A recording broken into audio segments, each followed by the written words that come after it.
What's up, YouTube? This is 82 and 0. Welcome back. A topic I don't really see get covered a whole lot.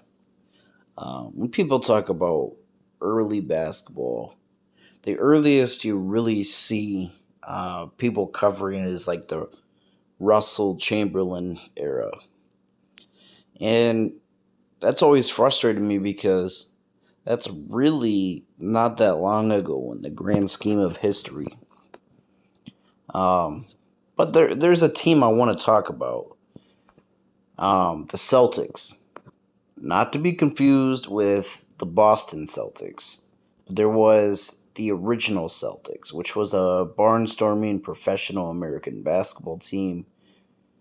What you got to understand about basketball is it was invented in 1891, obviously by James Naismith, but it wasn't like the NFL. It wasn't like MLB, NHL, because those leagues are still around from way back, right? I mean, the NFL was founded, I think, like 1920. I think that's when the NHL was founded. I could be totally wrong on that. I don't have like extensive knowledge about those sports like I do basketball, but you get what I'm saying. It's been around a lot longer in continuum, MLB especially. But the NBA is pretty new compared to all those sports. And why is that? Well, what you got to know about basketball is when it started, it was more popular at a college level. James Naismith himself was a college coach at Kansas University. But it took a while for basketball to really get popular in terms of a national league. There was a lot of attempts at it, though. And the original Celtics themselves played in an early basketball league called the American Basketball League, which was, in my opinion, the first attempt at a pro basketball league. Because you got to understand, before this, what was really common would be like states having a professional league, like an Ohio basketball league or a Pennsylvania basketball league. But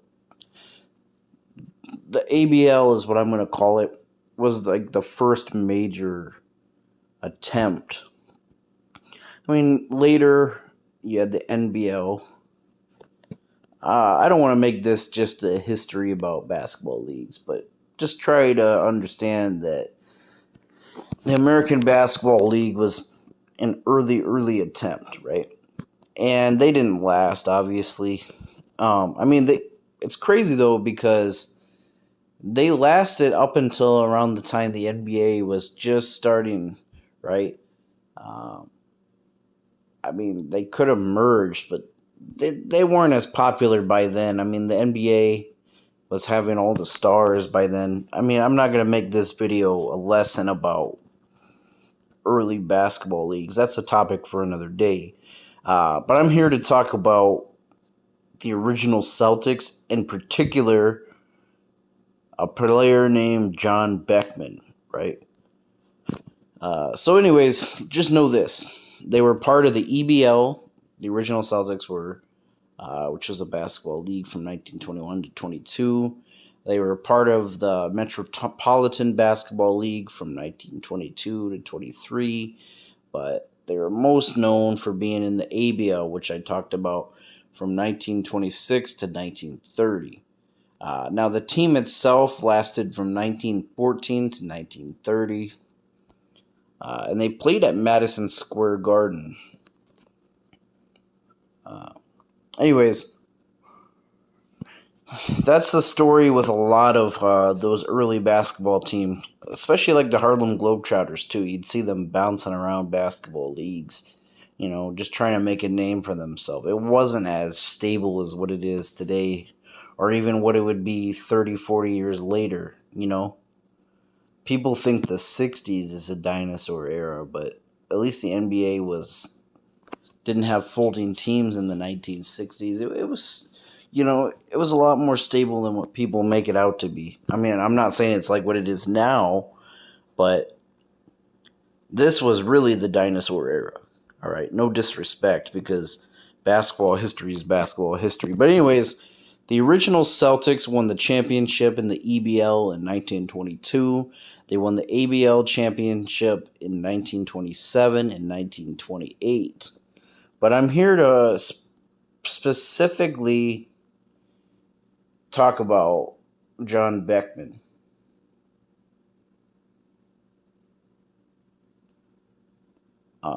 Because for a long time, Beckman is considered to be the Babe Ruth of basketball. Obviously, baseball was much more popular than basketball in that time, so that's why they use that comparison. Uh, but Johnny Beckman is usually associated with the New York original Celtics, but he actually had an outstanding 10-year pro career behind him when he first joined the Celtics in 1921. Always among any league's top scorer, Beckman saw duty in the New York State Basketball League, Interstate Basketball League, Eastern Basketball League, and Pennsylvania State Basketball League during his teens. He led the 1915-16 Patterson and 1916-17 Bridgeport team to IBL titles. He added to his collection of championships as the star of the 1919/20 club with the PSL title. Beckman also led the PSL in scoring during the 1920 and 1920-21 seasons. Now, I might be confusing a lot of people by throwing out all these league names, but just save this in your mind. There were a lot of small basketball leagues before basketball really got popular, right? Like to what it was today or even the past 40 years. And at that time, in the 20s, the ABL was the biggest league. It's by no means big, but it was the biggest league. So for what guys like Beckman, you had to make a living by bouncing around leagues. Or, it wasn't like the NBA today where you sign with an NBA team, you make hundreds of millions of dollars, and, if it doesn't work out, maybe you can play in the G League, which is an affiliate. You had to bounce around a lot. So anyways, Beckman, he's not... Okay, when people talk about the NBA, specifically the 50s, 60s, they think of a short game, right? This is actually the short era, right? Beckman was 5'9". I mean, you don't really see a lot of 5'9" players today. I'm not taking anything away from Beckman because the best players in their respected era dominated what was their competition, right? And what they added to the game would their success that they would have, right? That would pave way for future generations. So I'm not taking anything away from this era. I'm not disrespecting this era when I say that game back then was shorter. That's what drives me nuts is when people confuse this era with, like, say, the 1960s. It's a cognitive dissonance. They just see black and white footage and they think, oh, this is the short 5'5" era. No, this is when basketball was short. This was before George Mikan. This was, before curling, right? The overall consensus back then was, I mean, not always, but in general, the overall consensus was if you were tall, you weren't going to be a very good basketball player because you were uncoordinated, right? I mean, obviously, George Mikan shattered that misconception in curling, but this is the era where, guys were shorter. And Curlin was the best player of this era, right? He dominated all these different basketball leagues during that time. He was a high-scoring player, like I mentioned. From 1921 through 1927, Beckman played with the New York City Original Celtics. He and Nat Holman were the primary scorers of the famed team. Beckman was equally adept to set long shots. and slashing drives to the basket. Beckman was also a brilliant individual performer, but he was devoted to the Celtics' principles of teamwork, passing, and defense. In the middle of the 1926-27 season, Beckman was sold to a lowly Baltimore club in the American Basketball League, where he became a player coach. He served with the same capacity in Detroit the following year until the club folded 18 games into the season.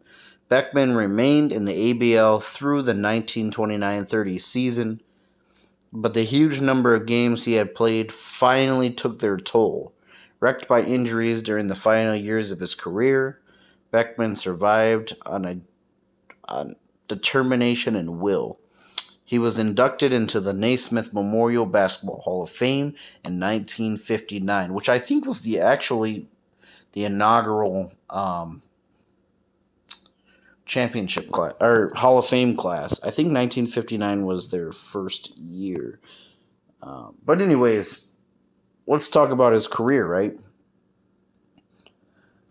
He played professional basketball from 1912-13, right? That was his first season. Recorded anyways, up until 1928-29. So, 29-30. He had a pretty long career. I think he's most known for playing with the original Celtics. Anyways, let's talk about his career averages. His highest total was 18.5 points per game in the 13-14 season with the North Hudson Troys. But his career average, actually, for all of the leagues that he played in was 8.5 points per game. I know that doesn't sound like a lot, but you got to keep in mind, this is before the shot clock. Games were a lot slower. And I also believe, I don't know about the ABL, but I do know basketball in the 19 teens, they had a jump ball after scoring. Like, a team would score a basket, then they'd have a jump ball. But anyways, there was a lot of factors why the game was slower. But anyways, he was the GOAT of this era. And I think if I ever, down the road, I want to make more content talking about GOATs of different eras. But Johnny Beckman was the best player of the teens until the 1920s. And it's sad to see him forgotten because he really paved the way for players later.